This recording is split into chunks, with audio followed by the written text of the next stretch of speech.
Hello, lovies. My name is enrich. If you're new to my channel, welcome.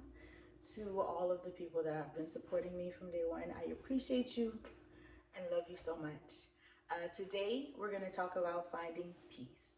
So, I have a couple of notes just to go over some information and to kind of give you more of an idea of where we're going with this whole peace, love, joy journey.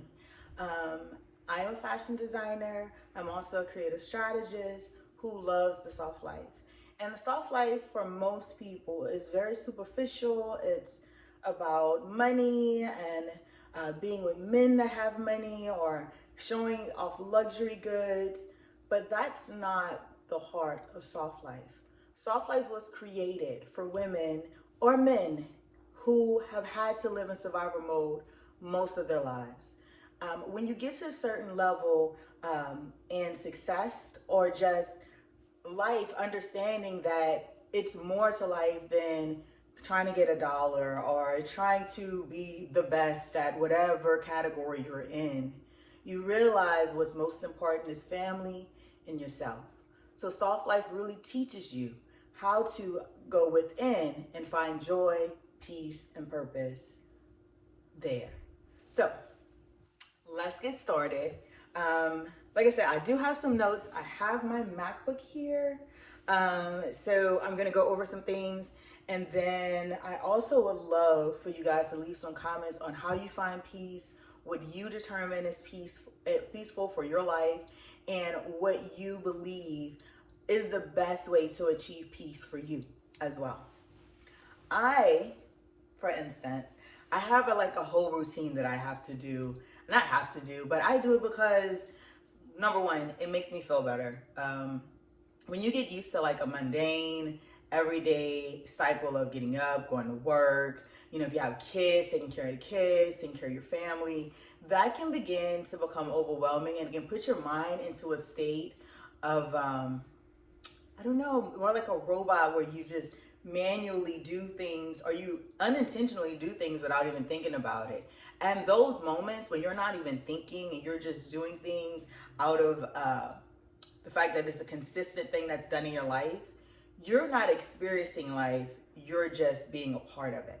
And what's important in the soft life is to actually experience all the joy, sometimes the pain, but what we have that is the most beautiful and precious thing in the world, which is life.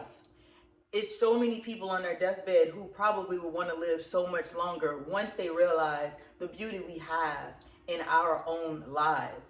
And if you live in a state right now, or when I say state, like a state of mind, when you live in that state of mind that you can't make better changes or you can't be a better person because of your circumstances, you're already defeated because you're now in a robotic mindset that nothing can be done unless your environment changes. And that's not true.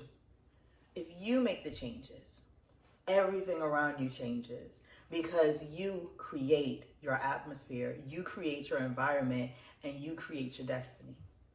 So, in finding peace, I just want to talk about my kind of connections with it first.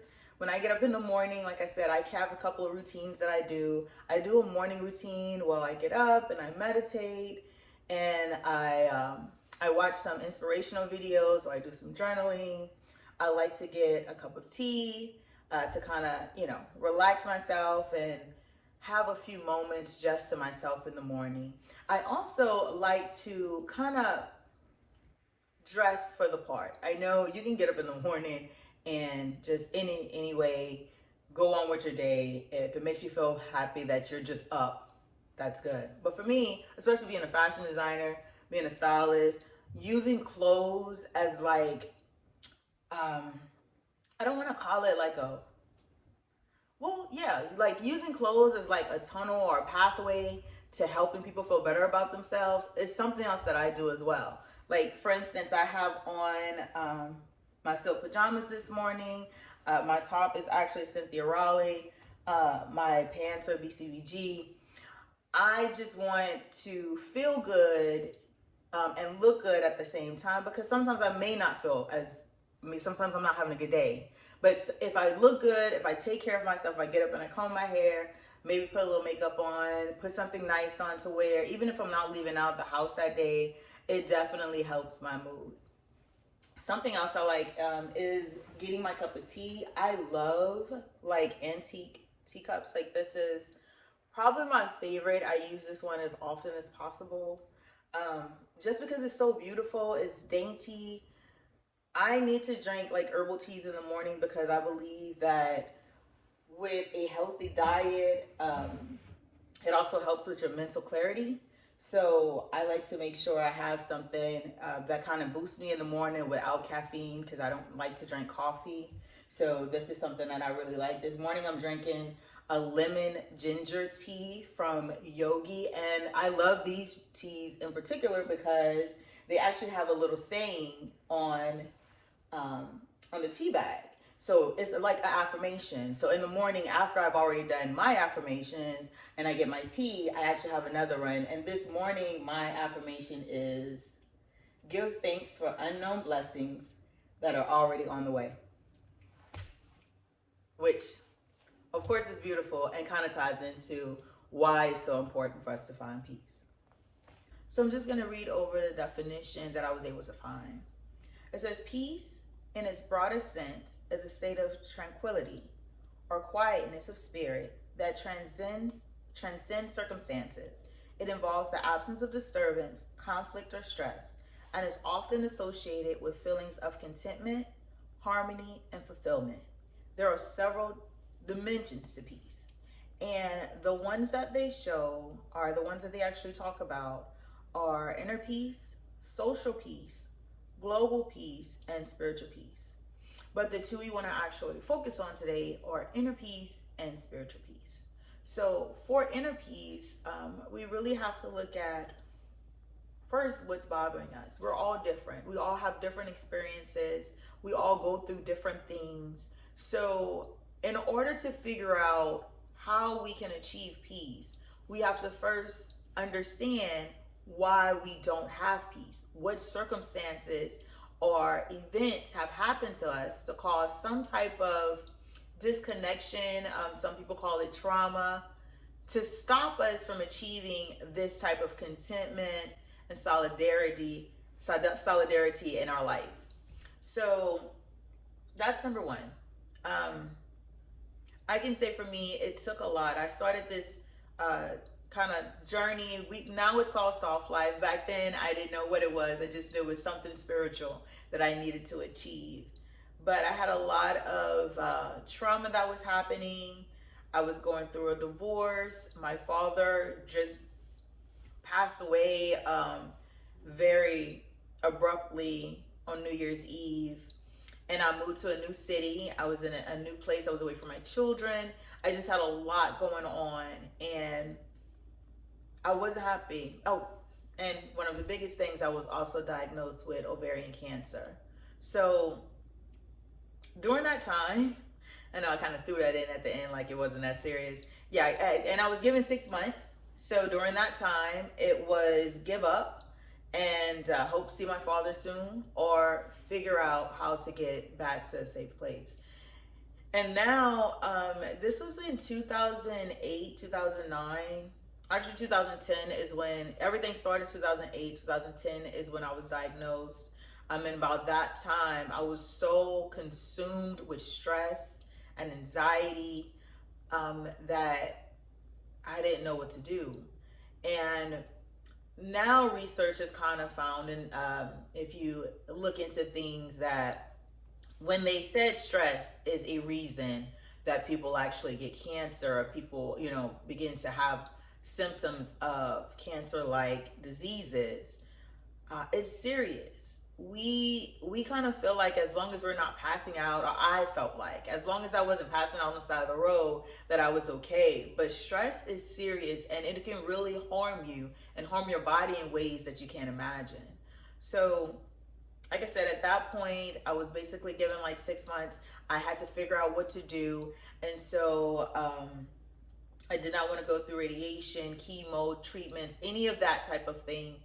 I went to a nutritionist. I started looking things up. The Dr. Sebi thing was kind of new, but a lot of people really didn't do a lot of due diligence to understand what it really was about.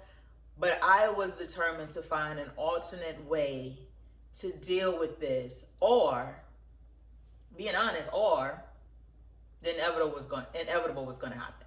So I made that decision, and I began to work with a nutritionist who put me on a basically like a plant-based diet.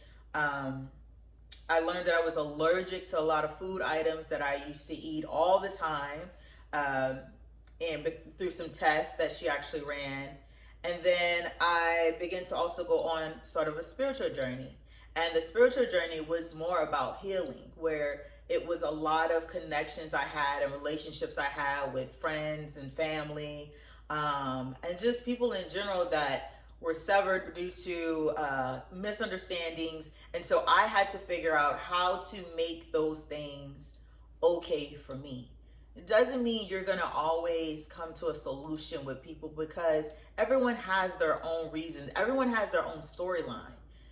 You may know for a fact you didn't do anything wrong to a person, but in their mind they believe that you are the devil, like you brought all type of havoc into their lives.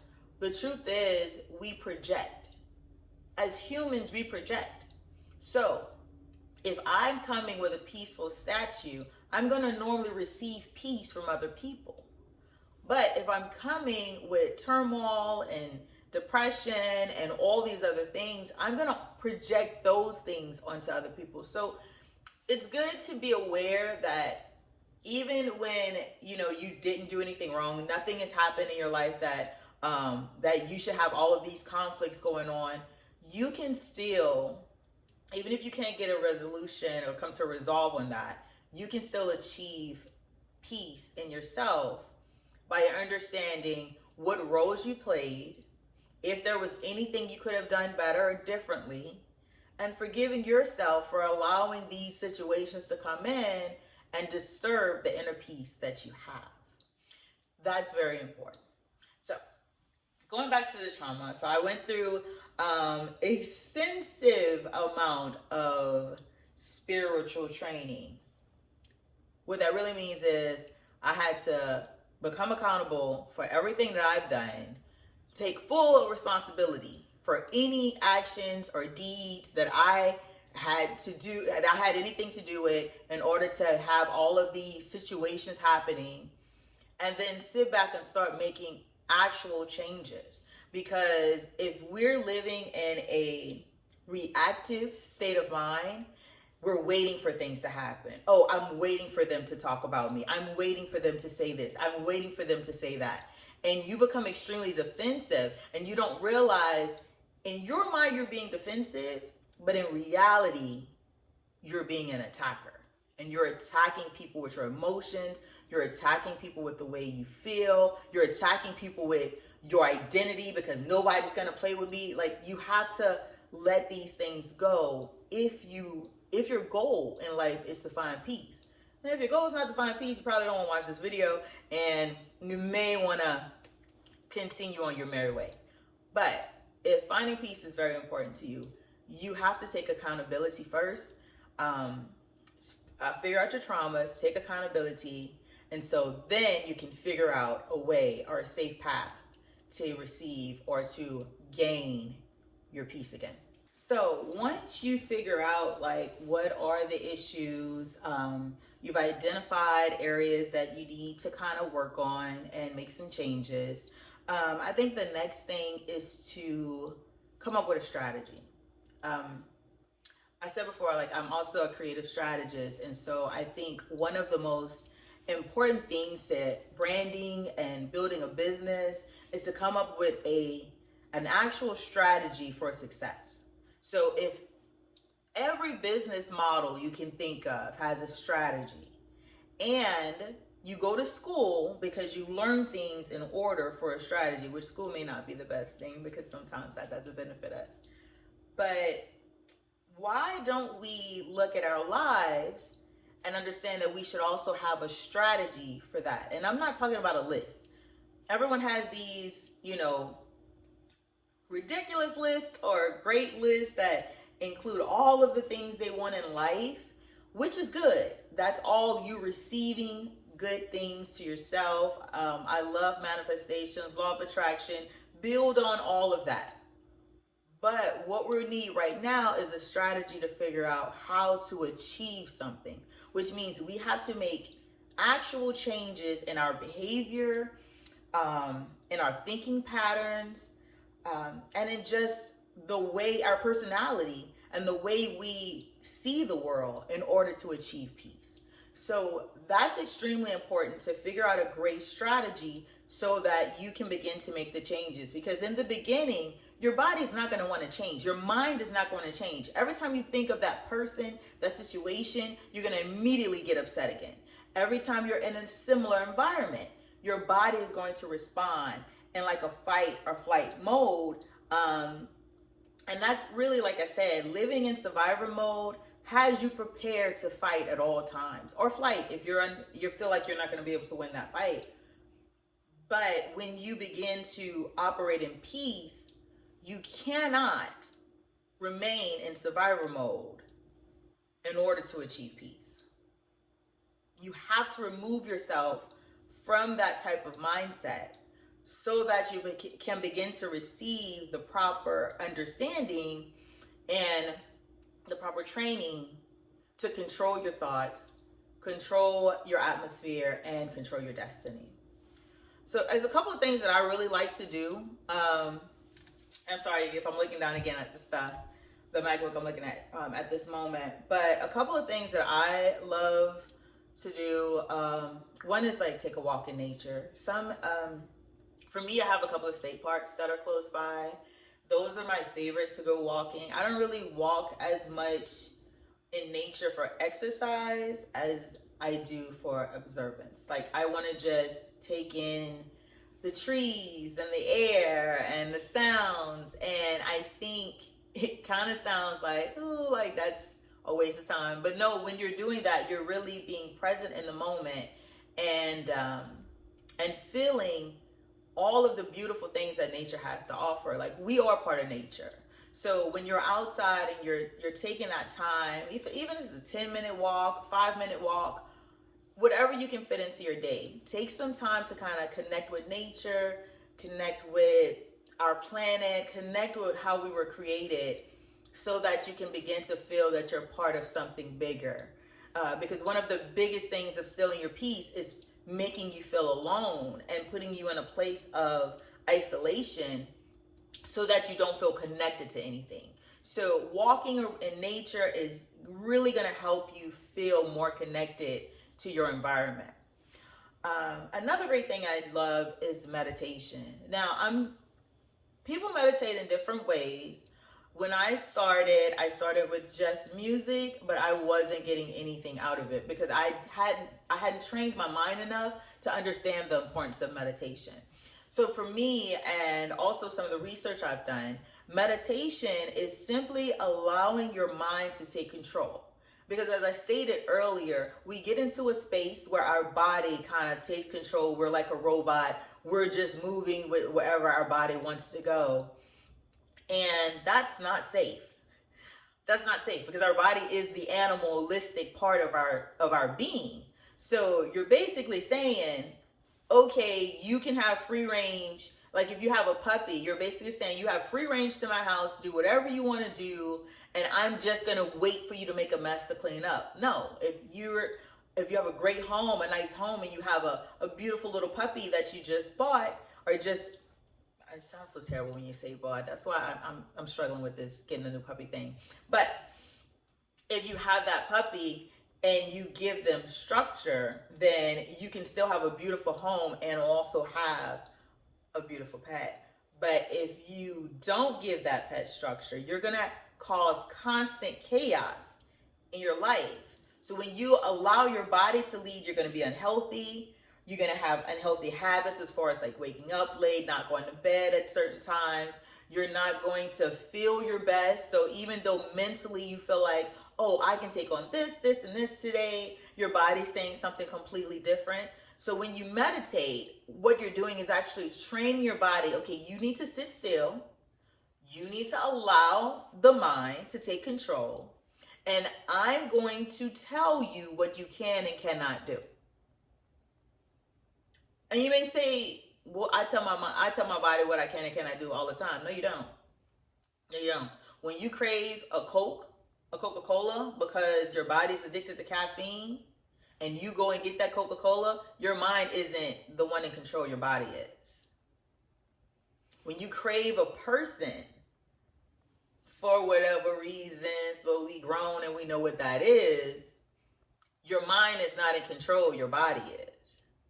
So it's important to understand how to take control of your body so that you make conscious, intentional decisions in order to make the best, to create the best version of yourself.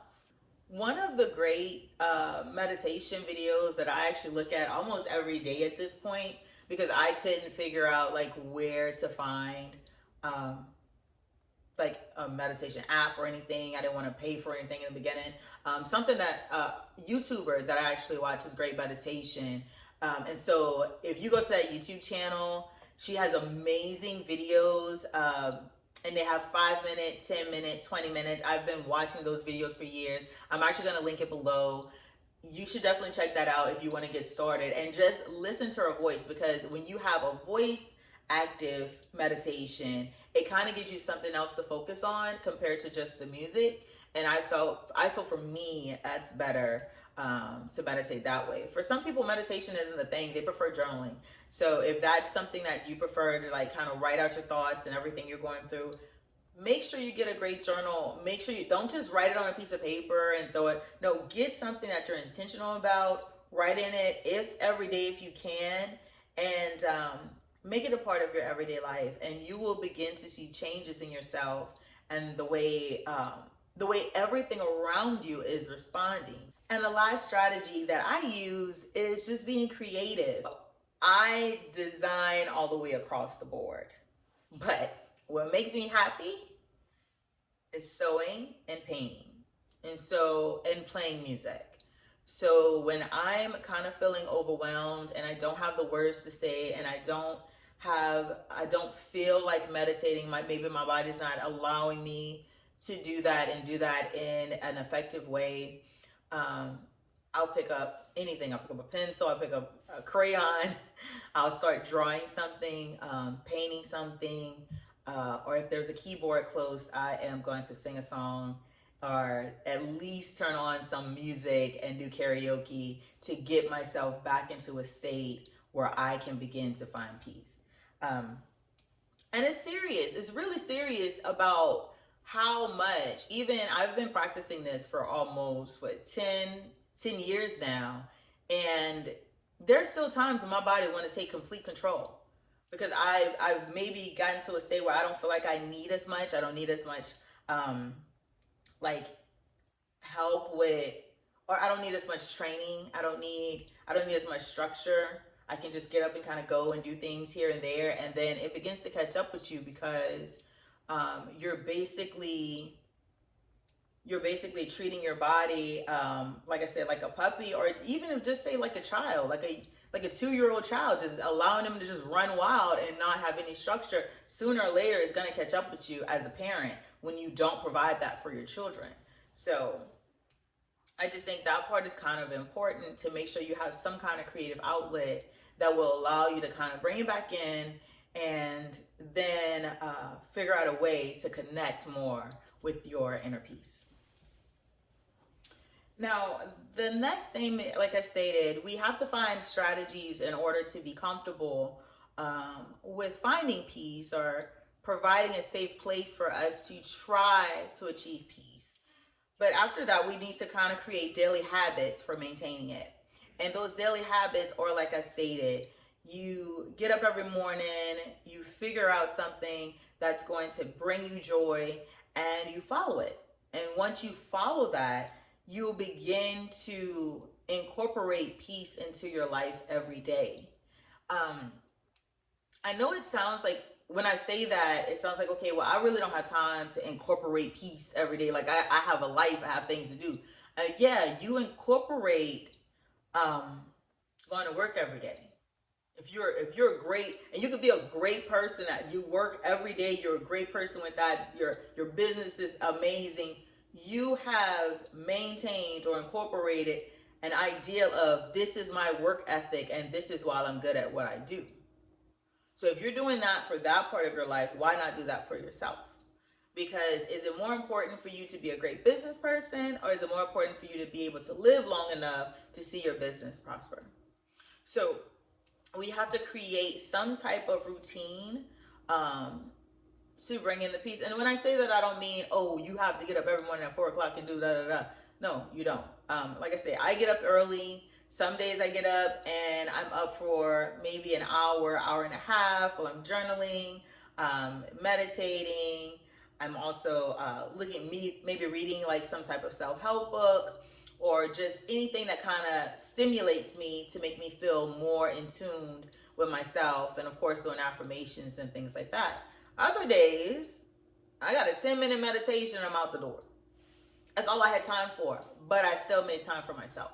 So it's important to make time for yourself and figure out what's going to be the best way to achieve that. So it's completely up to you. So I hope this helped a couple of you guys today. My goal is to just provide some insight on the things that I've been through. I'm not an expert in anything, but I do believe that a lot of my experiences and the things that I've had a chance to witness has really helped me in cultivating and creating a soft life for myself, but also making sure that I have the peace that I need, even in very terrible situations. I can say that, in the beginning of the video, I talked about the first time that I was diagnosed with ovarian cancer. And this year actually was an extremely stressful year for me. A lot of changes were happening in my life. And so doctors thought that I was kind of relapsed. So went through a few months from March to October, trying to figure out if there were cancer cells that needed to be removed. Surgery was scheduled. I didn't have a surgery the first time, so I was already kind of freaking out about that. But the masses I had fibroids that were basically turned to mass. One of them was 5 pounds. At that point, they had to be removed. It had to be removed.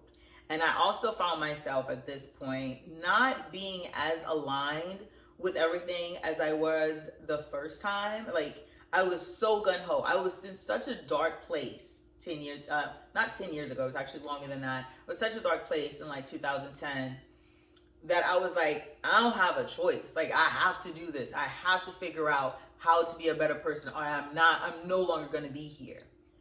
Now my life had become a little bit easier because I created all of these great things. I believe in manifestation, and life looks different, but stress doesn't.